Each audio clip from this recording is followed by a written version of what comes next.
Szanowni Państwo, spotykamy się w ostatnim wykładzie w ramach tegorocznych spotkań poświęconych temu, co się działo wtedy, kiedy Pomorze w jego znacznej części wróciło w granice Rzeczpospolitej w 1920 roku. Ale dzisiaj chciałbym Państwu opowiedzieć o tej części społeczności kaszubskiej, która nie miała tego szczęścia, by w 20 roku znaleźć się w województwie pomorskim i pozostała poza granicami Polski, w granicach najpierw Republiki Weimarskiej, a potem III Rzeszy. Będę opowiadał głównie o powiecie bytowskim, o ziemi bytowskiej, choć będę się również odnosił do ziemi lęborskiej, zresztą przez stulecia były to ziemie ze sobą ściśle powiązane. To będzie opowieść o ludziach, o których często mówimy, że są ludźmi spod znaku rodła. Ja celowo na dzisiejsze spotkanie przypiąłem sobie taki znaczek, który tutaj wyraźnie się wyróżnia.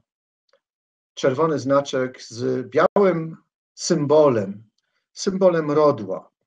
Często mówimy właśnie, że to są ludzie spod znaku rodła, związani ze Związkiem Polaków w Niemczech, z działalnością patriotyczną, którzy doświadczyli tragicznego losu i w okresie międzywojennym, i w czasie wojny, i niestety także po jej zakończeniu.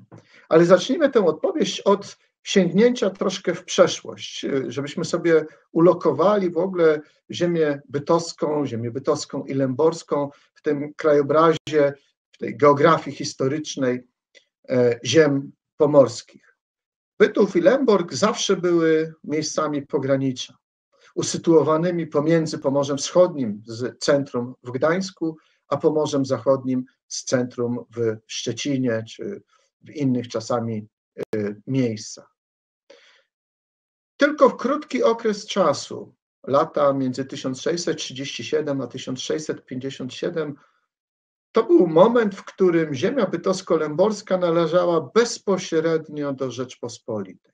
Wcześniej była Lennem, później również była Lennem, aż w końcu formalnie została włączona w granice państwa prusko-brandenburskiego, niemieckiego i pozostawała w tych granicach do roku 1945. Ale te krótkie 20 lat przyniosły ogromne skutki, przede wszystkim w postaci zmiany stosunków religijnych, rekatolizacji, nadania również uprawnień czy zrównania w uprawnieniach tej drobnej szlachty na ziemi bytowsko-lęborskiej ze szlachtą w Rzeczpospolitej, zachowania pewnej odrębności prawnej, formalnej, ustrojowej, której pilnowała ta ludność aż do początku XIX wieku.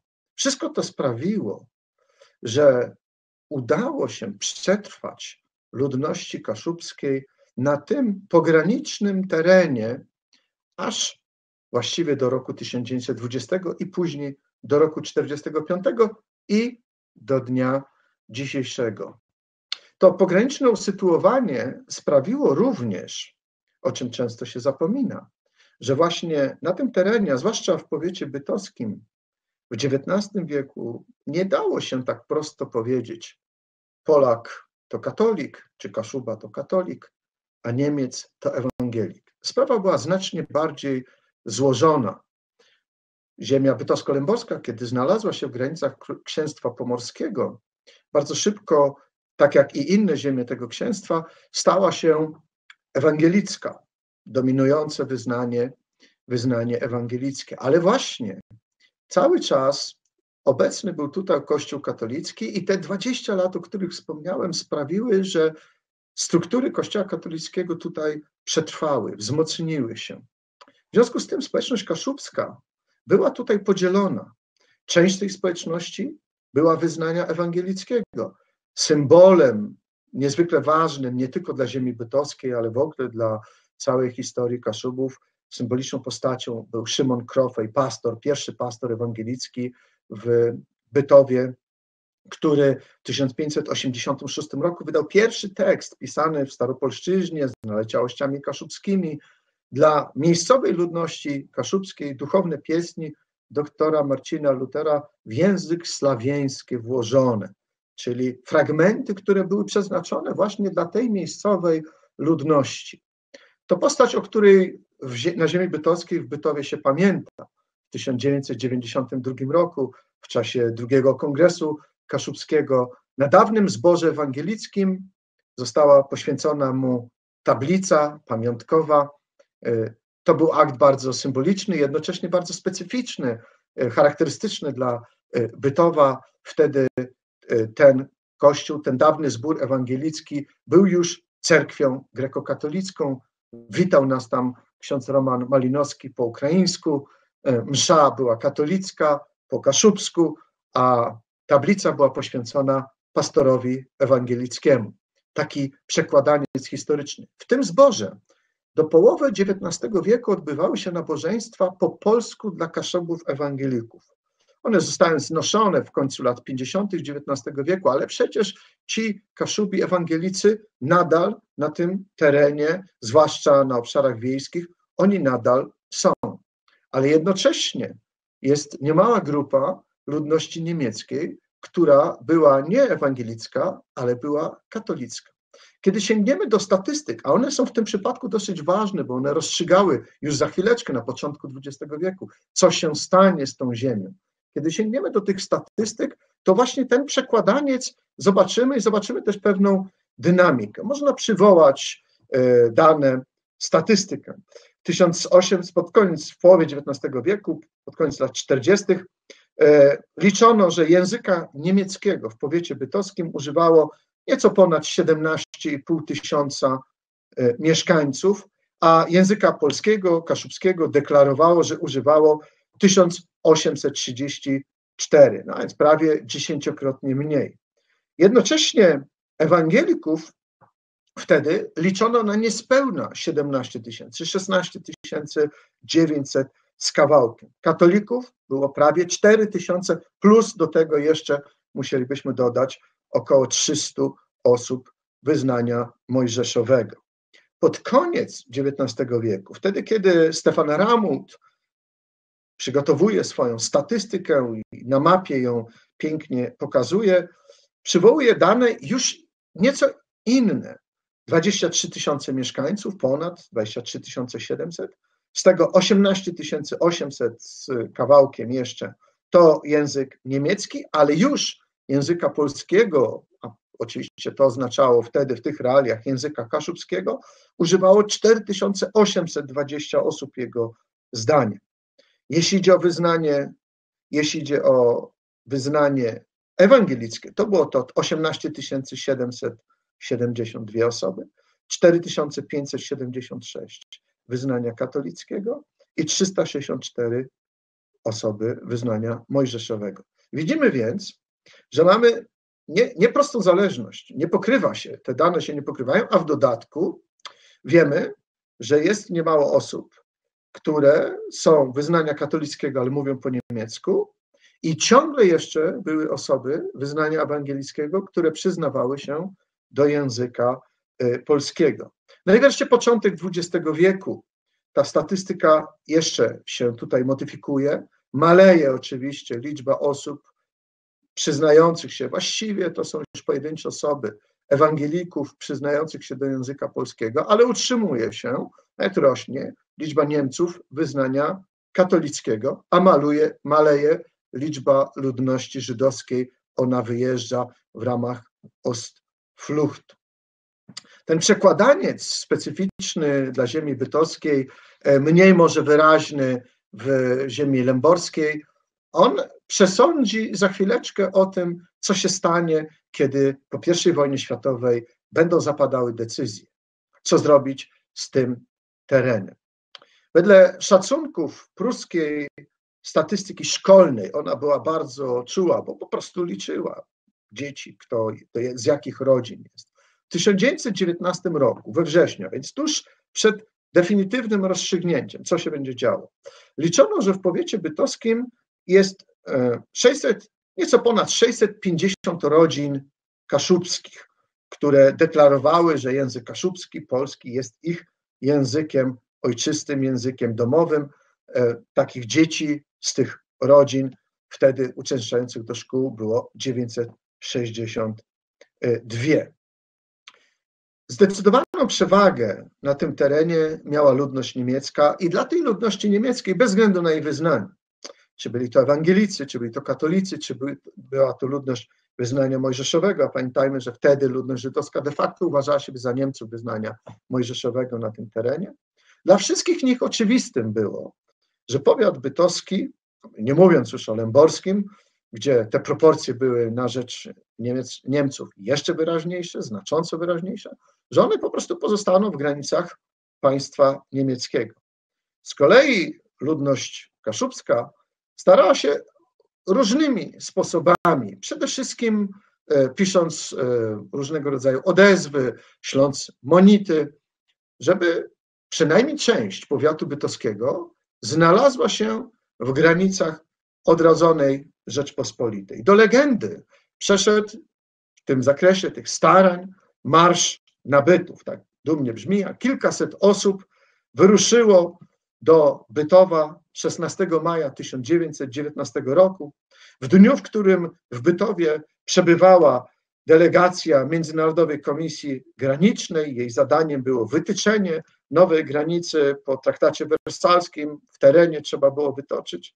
Pod przywództwem Antoniego Schroedera, Bernarda Wery i Jana Styprekowskiego. Te postacie będą nam się wielokrotnie, w czasie tego wykładu będą nam się wielokrotnie pojawiały.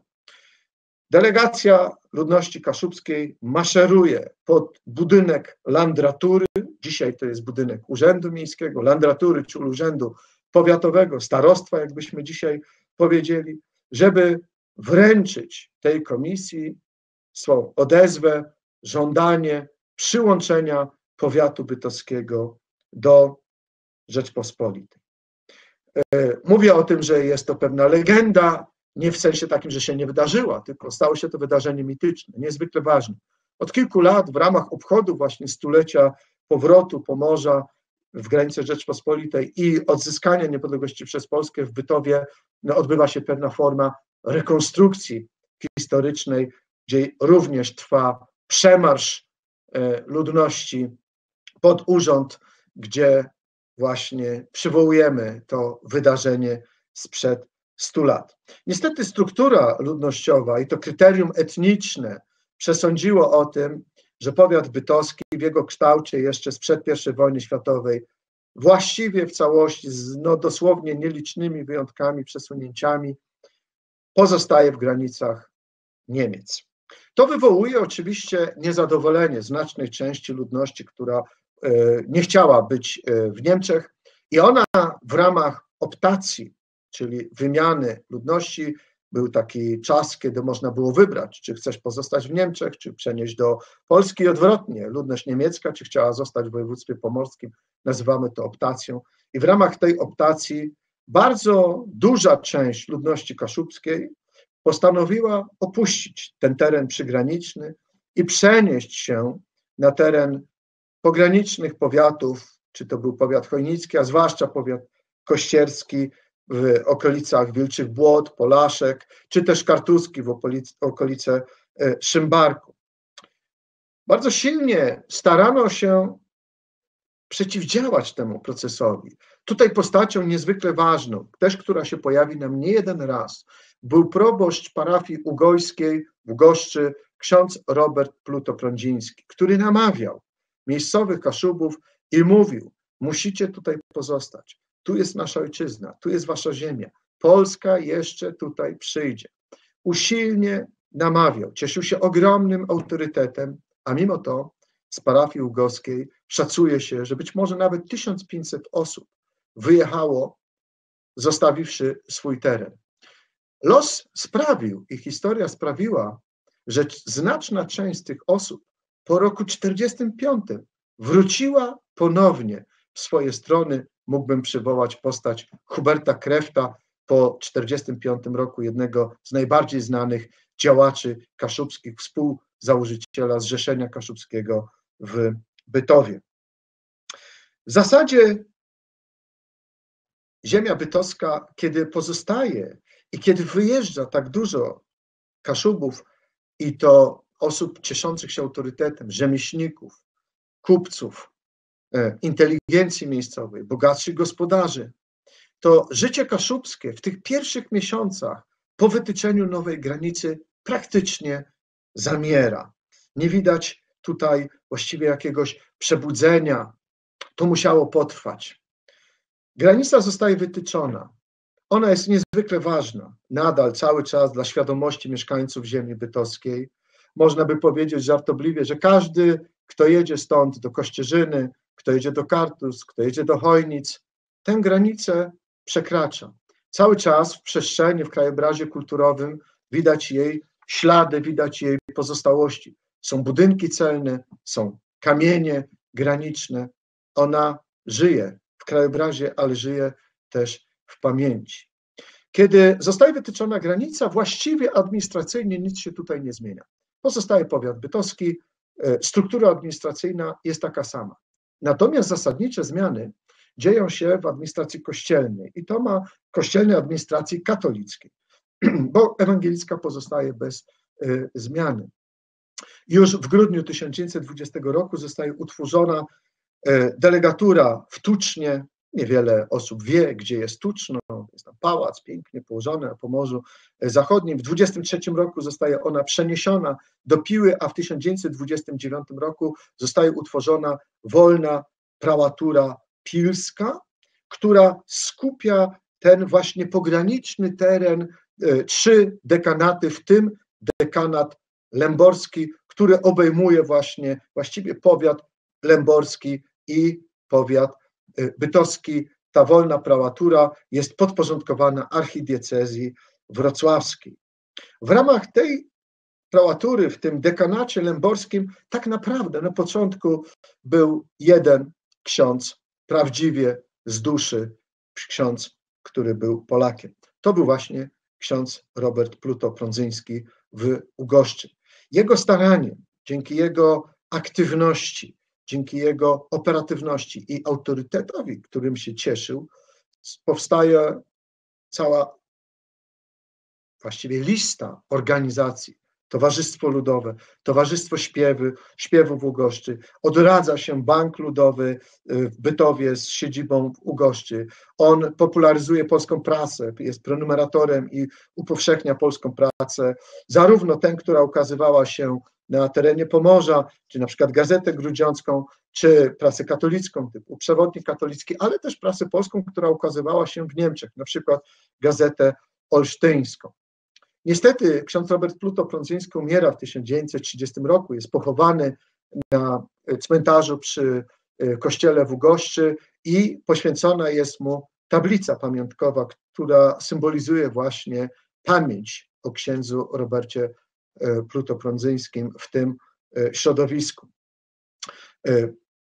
Ugoszcz miała również kościół filialny w Studzienicach z przepięknym, jednym z najbardziej charakterystycznych obiektów, kościołem drewnianym, który spłonął w 1937 roku. Do dnia dzisiejszego niewyjaśnione zostały okoliczności tego pożaru. Miejscowa ludność była przekonana, że to hitlerowcy podpalili ten piękny kościółek katolicki w Studzienicach. Po księdzu Pluto-Prądzyńskim do Ugoszczy przyszedł ksiądz Józef Weiland z rodziny mieszanej z Podczuchowa, który był zagorzałym germanizatorem. Wiele razy ludność skarżyła się na niego, że odmawiał odprawiania nabożeństw w języku polskim.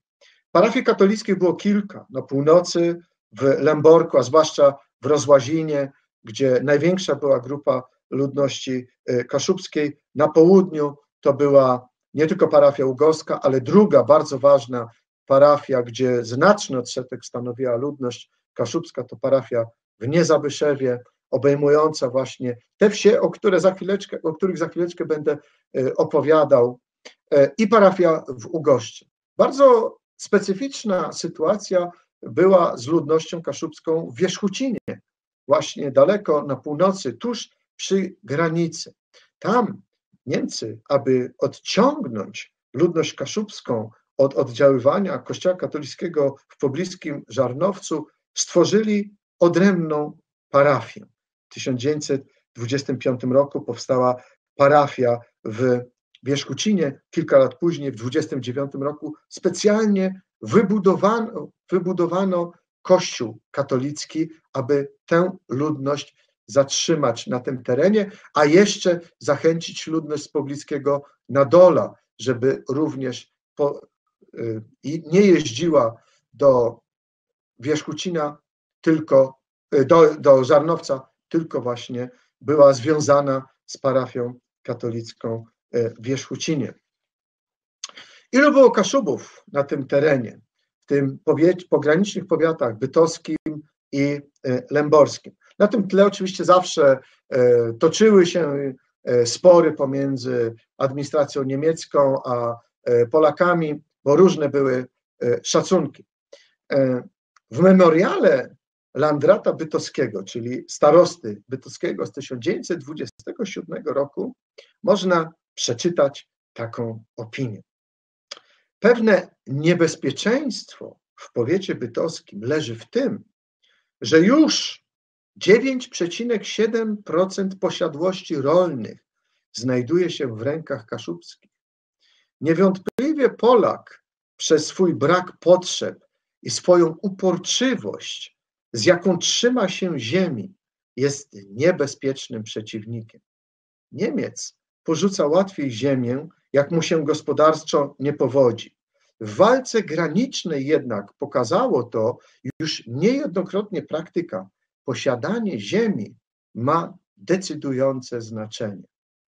Ledwie 10% ziemi, wedle tego szacunku, należało czy znajdowało się w rękach kaszubskich, a i to uważano za niezwykle niebezpieczne. Cały czas w propagandzie przygranicznej straszono, że oto mamy do czynienia z rosnącą liczbą ludności kaszubskiej, polskiej, z rosnącym zagrożeniem ze strony polskiej.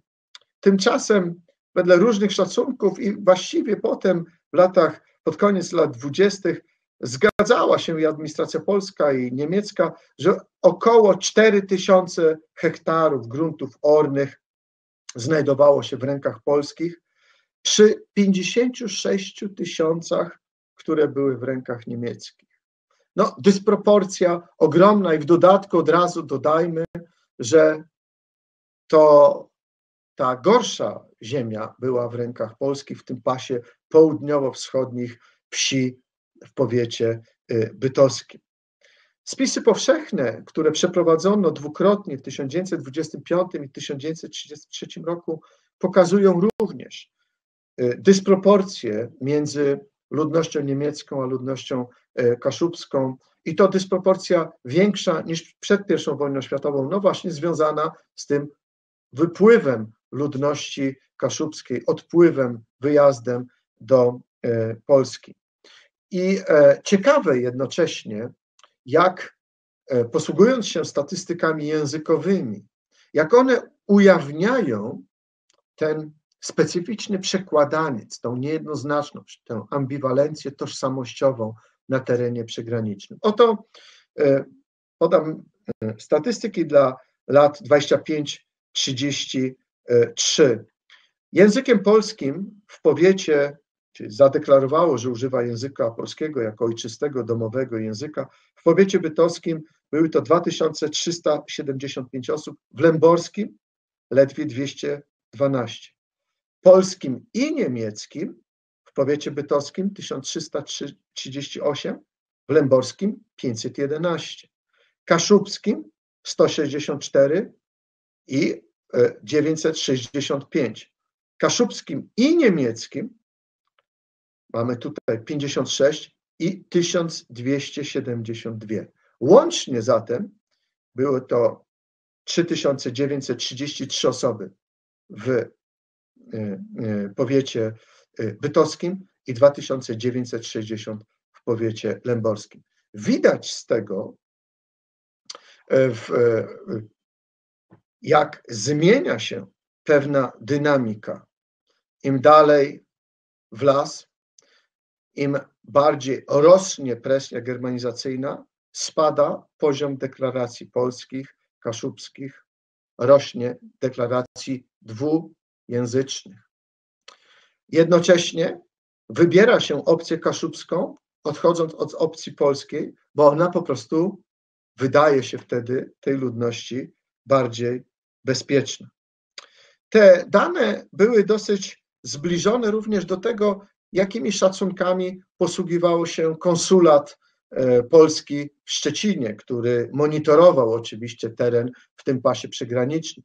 Szacował on, że Kaszubów w powiecie bytowskim było około 3,5 tysiąca, w powiecie lęborskim około 2,5 tysiąca. Moglibyśmy więc powiedzieć, że w tym pasie przygranicznym przy dość optymistycznych szacunkach było ludności, można byłoby liczyć tę ludność kaszubską na około 7 tysięcy osób. To już z dużym naddatkiem, między 6 a 7 tysięcy. Ale trzeba też mieć świadomość, że ta społeczność była tożsamościowo bardzo podzielona. Część osób, zwłaszcza tych, które były niezależnie ekonomicznie, bogatych gospodarzy i tak dalej, mogła się deklarować wprost: jesteśmy Polakami. Oni stanowili rdzeń polskich organizacji, o których za chwileczkę. Część osób uważała, że jesteśmy Kaszubami, ale ich postawy narodowe, deklaracje narodowe polskie były sytuacyjne, kontekstowe. Kiedy było to bezpieczne, taką deklarację składały. Kiedy jednak rosła presja, a zwłaszcza kiedy zdarzyło się to w okresie kiedy zaczęły być reżim hitlerowski, to od razu od tych deklaracji polskich starali się odsunąć. Część z tych osób w ogóle nie posiadała świadomości narodowej polskiej, a część po prostu uważała siebie za Niemców. Było pełne spektrum od właśnie osób, które deklarowały się bezpośrednio: jesteśmy Polakami, do tych, które deklarowały się: jesteśmy Niemcami. Byliśmy tutaj różne kontinuum i w rodzinach, w poszczególnych rodzinach często podziały szły w poprzek pomiędzy rodzeństwem, z których jeden mógł się deklarować tak, a drugi mógł się deklarować zupełnie inaczej. Powiedziałem na początku, że przez kilkanaście miesięcy właściwie życie kaszubskie, życie polskie w tym powiecie bytowskim i również w lęborskim, ono praktycznie zamarło. Sygnałem do odrodzenia było powstanie w 1922 roku Związku Polaków w Niemczech. W ramach Związku Polaków w Niemczech funkcjonowała 5. dzielnica. Związek był podzielony na kilka dzielnic, była 5.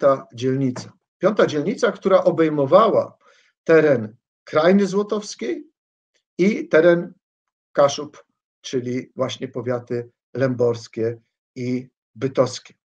Postacią kluczową dla 5. dzielnicy i wkrótce dla całego Związku Polaków w Niemczech był Kaszuba, wywodzący się z Podwiela, ksiądz Bolesław Domański. Piękna, wspaniała postać, heroiczna postać, ksiądz patron, który stał się właśnie symbolem Polaków, walki Polaków o swoje prawa w Republice Weimarskiej i w III Rzeszy. Kilka miesięcy po powstaniu Związku Polaków w Niemczech, od 1923 roku, zaczęły powstawać struktury terenowe. Powstał oddział w Bytowie, a potem zaczęła się tworzyć sieć kół Związków Polaków w Niemczech. W szczytowym okresie w powiecie bytowskim funkcjonowało 13 takich kół: Ługoszczy, Studzienicach, Osławie Dąbrowej, Płotowie Wielkim, Płotowie Małym, w Czarnej Dąbrowie, w Sominach, Kłącznie, Przewozie, Rekowie, Piaśnie, w Ciemnie. W szczytowym okresie pod koniec lat 20. należało do Związku Polaków w Niemczech ponad 700 osób. Jeśli przypomnimy sobie, jaka była statystyka w ogóle, kiedy liczyliśmy około 3,5 tysiąca osób, a ponad 700 należy do Związku Polaków w Niemczech, to można powiedzieć, że w tym środowisku była to prawdziwie masowa, powszechna organizacja. Działalność Związku Polaków w Niemczech obejmowała bardzo różne obszary. Najważniejsza jednak i ta, która przeszła do historii, to była działalność skupiona na tworzeniu szkół polskich. Na Krajnie Złotowskiej, na w powiecie złotowskim, oczywiście tych szkół było dużo więcej, one były silniejsze. Głównym ośrodkiem, takim matecznikiem działalności polskiej było Zakrzewo. Do dnia dzisiejszego jest to miejsce cudowne, wspaniałe, można pojechać, obejrzeć dom polski, który wybudowano z niezwykłymi wręcz zdobieniami w środku, które Niemcy starali się, kiedy wybuchła wojna, zniszczyć, zatrzeć, ale udało się je odkryć, odtworzyć. Są zachowane do dnia dzisiejszego, przesycone niezwykłą symboliką. Na ziemi bytowskiej sprawa była bardzo trudna. W 1925 roku zbierano właściwie deklaracje i w 11 miejscowościach zadeklarowano, chcielibyśmy, aby u nas powstała polska szkoła, żeby dzieci mogły uczyć się języka polskiego i tak dalej, i tak dalej. Ale prawnych możliwości wtedy praktycznie nie było. Sytuacja zmienia się w 1928 roku.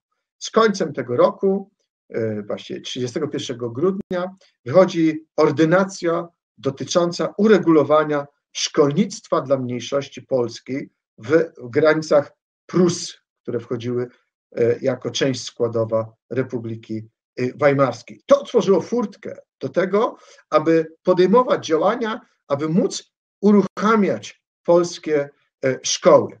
Wokół tego od kilku lat zabiegi czynił Związek Polskich Towarzystw Szkolnych w Niemczech, organizacja dachowa.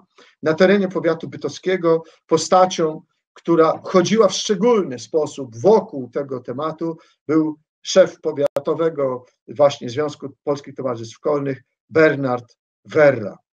Bardzo ciekawa i bardzo heroiczna postać, ale głównym twórcą tych szkół został Jan Bauer, którego Rada Naczelna Towarzystwa latem 28 roku mianowała kierownikiem Polskich Towarzystw Szkolnych na powiat bytowski. Przyjeżdża i swoją energią, swoim oddaniem, swoją determinacją przy współdziałaniu i wsparciu liderów środowiska polskiego doprowadza do powstania i uruchomienia pierwszej szkoły. 3 lipca 1929 roku w Płotowie Małym najpierw mieściła się polska szkoła w budynku szkoły niemieckiej, ale szybko jej podziękowano, szybko ją stamtąd usunięto. Znalazła więc ona swój lokal w budynku, w domu Franciszka Werry w Płotowie Dużym, a potem wiosną 1932 roku, bo to wielkie wydarzenie, wybudowano nowy, specjalny budynek dla polskiej szkoły. Bo trzeba pamiętać, że ta ordynacja pruska dawała możliwość uruchomienia szkół, tworzyła możliwość zatrudnienia nauczycieli, którzy przyjechali z Polski, oczywiście pod pewnymi warunkami, ale to mogły być szkoły prywatne, a więc organizatorzy tej szkoły musieli zapewnić jej odpowiednie warunki lokalowe. Jeśli takich warunków nie było, władza niemiecka mogła odmówić zgody utworzenia takiej szkoły. Szkoła w Płotowie powstaje, uruchomiona zostaje w 1929 roku. Pierwszym nauczycielem zostaje Stanisław Leduchowski, pochodził z Wielkopolski. Uczy się tam w tej szkole 38 dzieci. Kilka dni później, 8 lipca, zostaje otwarta druga szkoła w Osławie Dąbrowej. Również 38 dzieci. Nauczycielem tam zostaje pochodzący z Somonina Marceli Labon, absolwent Kościerskiego Liceum, Kościerskiego Seminarium Nauczycielskiego. W 24 roku je ukończy i również tam udało się stworzyć obiekt, nowy obiekt na potrzeby tej szkoły w 1931 roku. Trzecią szkołą jest szkoła w Ugoszczy. Dzięki staraniu właśnie księdza Roberta Pluto-Prądzyńskiego i miejscowych działaczy ta szkoła powstaje. 1 lipca 30 roku zostaje otwarta. Wtedy przyjeżdża na tę uroczystość między innymi Jan Baczewski z Warmii, poseł do Sejmu Pruskiego i prezes Związku Polskich Towarzystw Szkolnych. Pierwszym nauczycielem zostaje Leon Wysiecki. Postać niezwykle ważna, dlatego że była to jedyna szkoła dzięki rozwadze Leona Wysieckiego, której udało się przetrwać do wybuchu wojny, do 1939 roku. Leon Wysiecki zostaje uwięziony w obozie, potem zostaje z niego wypuszczony. Przez całą okupację przebywa właśnie na terenie Ugoszczy, miał kontakty z Gryfem Pomorskim. Po wojnie ponownie obejmuje stanowisko szkolne. Władza komunistyczna niestety usuwa go z tego stanowiska w okresie stalinowskim. Wywołuje to protesty, zostaje przywrócony, musi iść na urlop dla poratowania zdrowia, w końcu wraca ponownie do szkoły i po kilku latach przechodzi na emeryturę.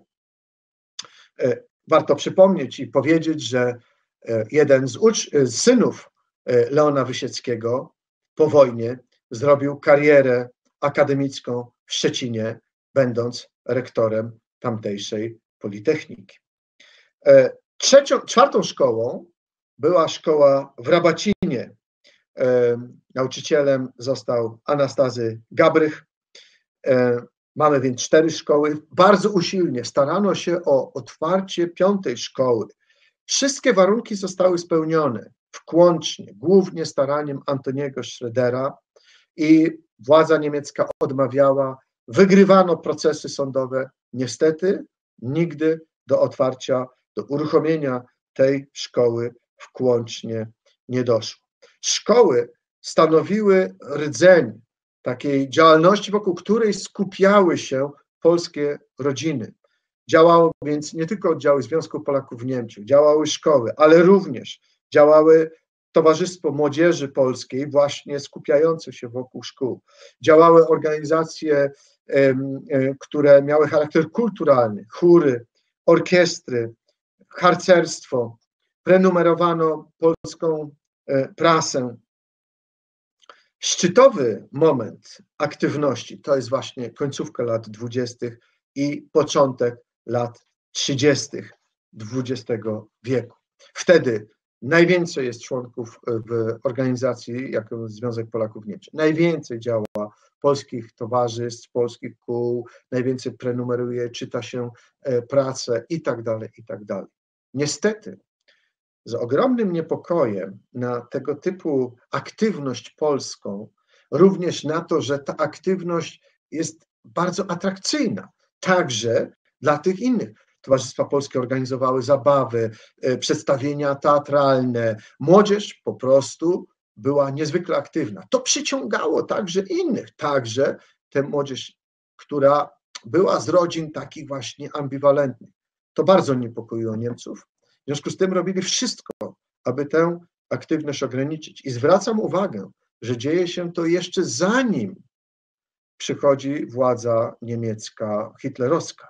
To ciągle jest w granicach, w ramach Republiki Weimarskiej.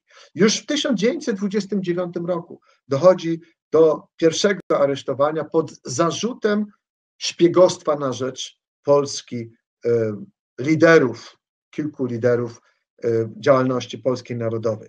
W 1931 roku zostaje uwięziony Jan Bauer, organizator szkół polskich. Przez 8 miesięcy prowadzono przeciwko niemu śledztwo. Przesłuchano 78 świadków oskarżenia i obrony. Zarzucano Bauerowi, że prowadził działalność nielegalną. Różne rzeczy. Między innymi zarzucano mu w słynnym procesie, takim pokazowym procesie, który odbył się w Słupsku w 1932 roku, zarzucano mu między innymi, że upowszechnił wśród miejscowej ludności hymn kaszubski, w którym jedna ze zwrotek, ci, którzy znają hymn, wiedzą, mówiła o łamaniu kości Germanom. Za śpiewanie tego hymnu można było trafić do więzienia, co przytaczam pamięci tym, którzy podważają hymn kaszubski, mówiąc, że pieśń Derdowskiego to taka sobie tam pioseneczka niewinna. Na naszym terenie, na ziemi bytowskiej, śpiewanie jej w okresie międzywojennym bynajmniej nie było niewinne. Jan Bauer zostaje skazany na rok więzienia, ponieważ siedział przez kilka miesięcy w areszcie w czasie procesu, zaliczono mu ten czas. we wrześniu 1932 roku wychodzi z więzienia, musi opuścić ten teren przygraniczny, musi wyjechać. Prasa niemiecka rozpętuje ogromną nagonkę na jego współpracowników, na działaczy polskich.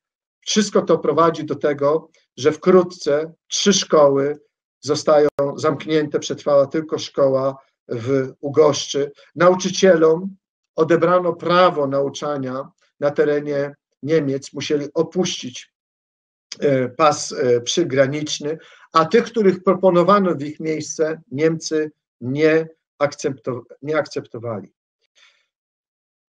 Działalność tych osób skończyła się dla nich tragicznie. Jan Bauer, kiedy wybuchła wojna, został osadzony w obozie koncentracyjnym w Sachsenhausen i tam został zamordowany.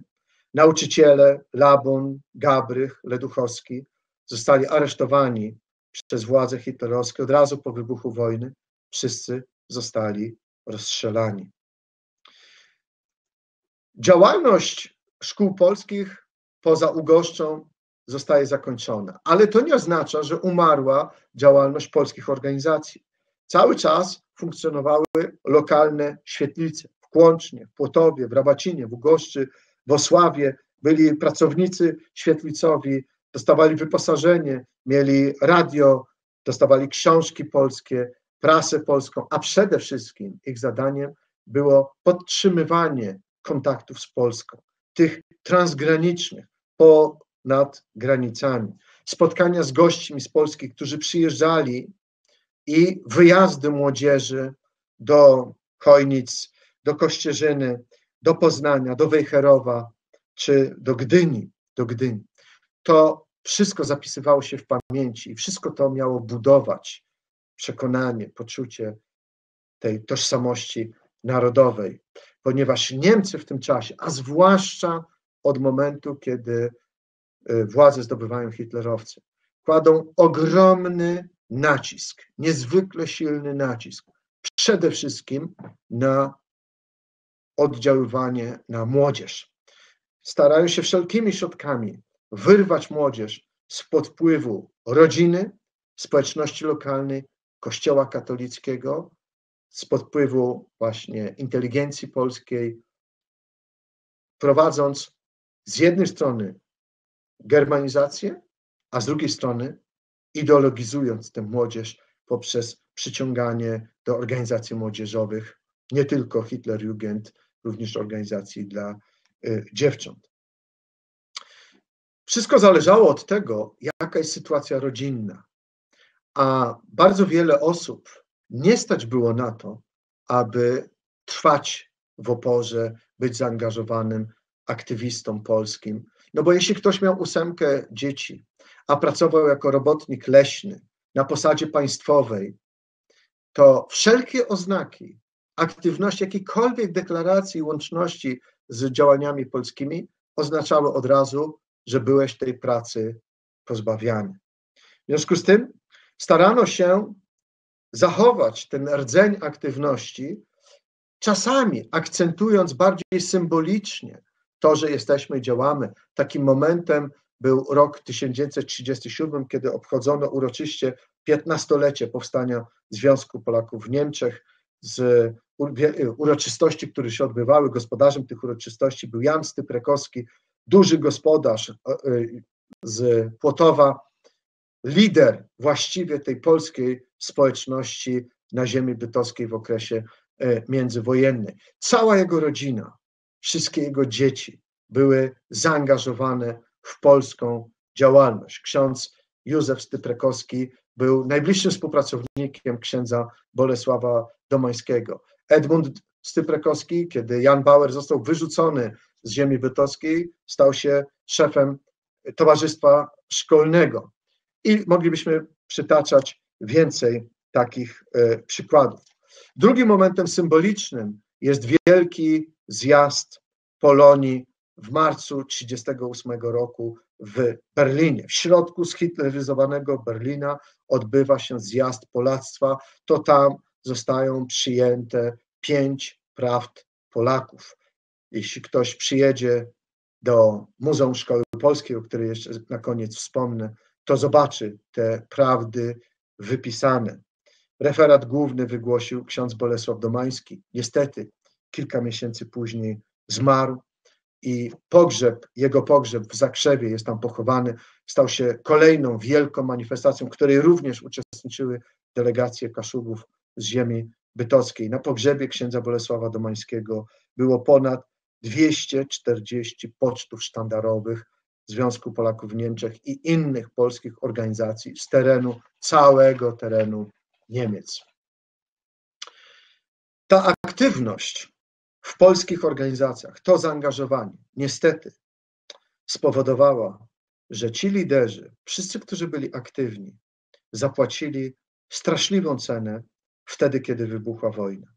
Jeszcze przed jej rozpoczęciem wiele osób zostało zmuszonych do opuszczenia pasa przygranicznego, a kiedy tylko wojna wybuchła, większość z tych osób trafiła do więzień, do obozów koncentracyjnych. Cała właściwie rodzina Styprekowskich ląduje w obozach koncentracyjnych. Jan Styprekowski jest tam przez kilka lat. Kiedy zostaje zwolniony i wraca do rodzinnego domu, po kilku miesiącach w wyniku wyczerpania umiera, ale dwójka jego dzieci zostaje zamordowana w tych obozach koncentracyjnych. Niektórym udaje się przeżyć. Zostaje uwięziony również Antoni Schroeder i Piotr Gostomski ze Studzienic, gdzie obydwoje zostają oskarżeni o zdradę Rzeszy i na początku kwietnia 1943 roku w berlińskim więzieniu w Moabicie zostają ścięci, bo taka kara czekała tych, którzy zostają oskarżeni o zdradę, o współpracę z polskim wywiadem. Tej ludności zostają odbierane majątki, zostają odbierane gospodarstwa, zostaje ona zmuszona do opuszczenia swojego terenu. Bardzo trudna sytuacja. Wiele z osób z tych po prostu ginie. Wiele osób zostaje wcielonych do armii niemieckiej, ginie na froncie. Spotykają ich różnego rodzaju szykany. Kończy się wojna. Ci, którzy przetrwali, w ogromnej większości wracają w swoje strony rodzinne. I niestety trzeba powiedzieć, że wielu z nich doświadcza nadal bardzo wielu trudnych sytuacji, ponieważ często brakuje zrozumienia, brakuje empatii, aby zrozumieć, co spotykało tę ludność przed wojną i w czasie wojny. Przykładowo, część z tych osób ma ogromny problem, aby odzyskać swoje gospodarstwa, aby odzyskać swój majątek, bo on zostaje po zarekwirowaniu go przez Niemców, zostaje przepisany i w księgach notarialnych widnieją nowi właściciele i następnie ten majątek przepada jako majątek poniemiecki. Znam przykłady rodzin, które przez kilka dziesięcioleci starały się odzyskać swoje gospodarstwa rodzinne i nie zostały im one zwrócone, a czytałem sentencje wyroków sądów z lat 70., kiedy pisze się, że gospodarstwo nie zostanie zwrócone tej rodzinie, ponieważ nie ma ona zasług dla polskości, a członkowie tej rodziny za to, że byli Polakami, byli działaczami, ponieśli najwyższą cenę życia. Przez pierwsze lata po wojnie niechętnie widziano i niechętnie przyznawano się do członkostwa Związku Polaków w Niemczech, ponieważ Związek Polaków w Niemczech, o paradoksie, choć przecież cały czas mówiono o polskości tej ziemi, ale Związek Polaków w Niemczech był traktowany jako organizacja co najmniej podejrzana. Symboliczna jest tutaj dla ziemi bytowskiej sytuacja, w jakiej znalazła się wdowa po Antonim Schroederze. Dzieci, cała gromadka, gospodarstwo. Do 1957 roku wdowa po Antonim Schroederze nie otrzymała żadnego wsparcia ze strony państwa polskiego. Dopiero kiedy powstało Zrzeszenie Kaszubskie, usilnym staraniem tej organizacji udało się przyznać specjalną rentę jej, ale też innym osobom na tym terenie. Dopiero de facto polski październik przynosi zmianę klimatu i zmianę stosunku do tej tradycji polskiej z okresu międzywojennego. Świadectwem tego jest wielki zjazd działaczy polonijnych 18 maja 1958 roku, dokładnie w 35. rocznicę utworzenia 5. dzielnicy Związku Polaków w Niemczech, zjazd, który odbywa się w Bytowie. Uczestniczyło w nim ponad 600 osób. Po raz pierwszy po wojnie te osoby mogły się spotkać, mogły ze sobą porozmawiać, mogły wspominać, nie obawiając się konsekwencji, mogły wspominać swoją aktywność. Przy tej okazji została odsłonięta tablica poświęcona Janowi Bauerowi. Niestety po jakimś czasie musiała ona zmienić swoją lokalizację, bo nie była właściwa, wisiała na niewłaściwym budynku z punktu widzenia ówczesnych władz i wylądowała na prywatnym domu pana Jana Wojaka przy wyjeździe z Bytowa na Kościerzynę i do dnia dzisiejszego tam wisi. Od tego czasu jednak ta tradycja Związku Polaków w Niemczech, ta tradycja przedwojennej aktywności Kaszubów bytoskich, przynajmniej oficjalnie, była bardziej hołubiona. Pisano w prasie, odbywały się spotkania i tak dalej. Takim symbolicznym momentem było otwarcie w 1979 roku Muzeum Szkoły Polskiej w Płotowie, w rocznicę uruchomienia pierwszej szkoły polskiej. Otwarcie nie byle jakie, zaszczycił tę uroczystość swoją obecnością pierwszy sekretarz Komitetu Centralnego Polskiej Zjednoczonej Partii Robotniczej Edward Gierek. Wielkie wydarzenie, wielu ludzi, wielu notabli. Muzeum funkcjonuje do dnia dzisiejszego. Bardzo ważna placówka, jedyna, unikatowa na naszym terenie. Rzecz tylko polegała na tym, że właśnie dokładnie w tym czasie, w drugiej połowie lat 70., trwał niezwykle intensywny proces emigracji Kaszubów bytoskich do Niemiec. Z tych właśnie okolic, Piaszno, Rekowo, Tuchomie, Studzienice, gmina Bytów, gmina Tuchomie, gmina Studzienice, wyjeżdżano, setkami wyjeżdżano.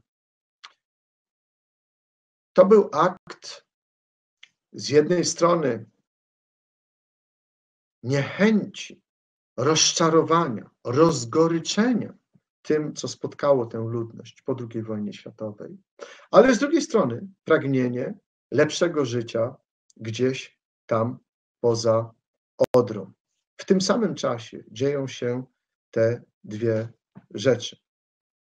Wcześniej zawisły tablice upamiętniające szkoły polskie w Rabacinie, tablica w Ugoszczy również na budynku szkoły wisi.